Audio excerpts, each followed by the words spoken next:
especially to you, ma'am. Uh, ang aking napili ay flower. So, bakit ko nga ba pinili ang flower?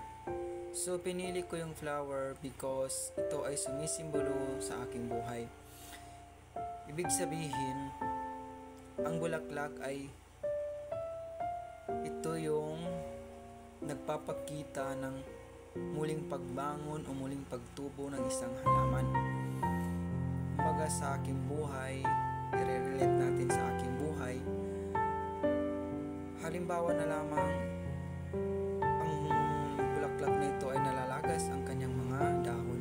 Sa aking buhay, nung namatay yung aking parent, nauna namatay yung aking father, masakit talaga na mawalan ng magulang, especially yung tatay mo.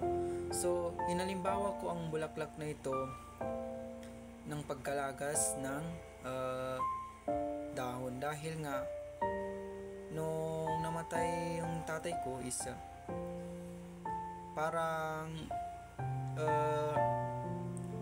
masakit, then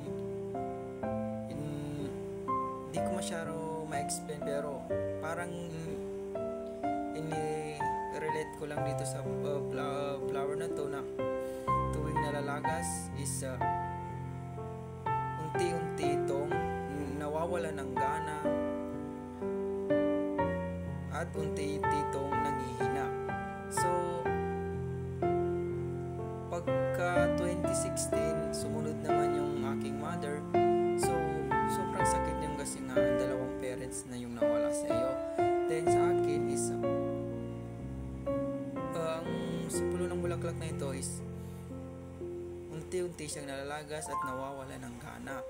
So, ang akala ko hindi na muling tutubo o hindi na muling tatayo ang isang halaman na ito.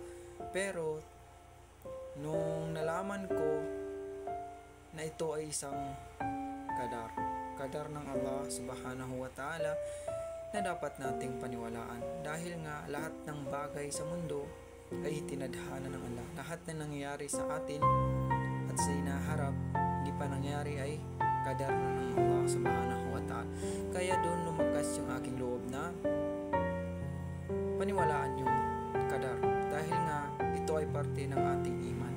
Then itong bulaklak, kaya ako nga ginawa ito, or ito yung napili ko, dahil ito ay muling pagkabuhay or muling pagbangon ng isang bulaklak sa kanyang kinatayuan. So ganun din sa aking buhay, muli akong bumangon at nagpakatatag sa lahat ng pagsubok na aking nararanasan, dahil nga ito ay pagsubok ng Allah subhanahu wa ta'ala. Kaya akin itong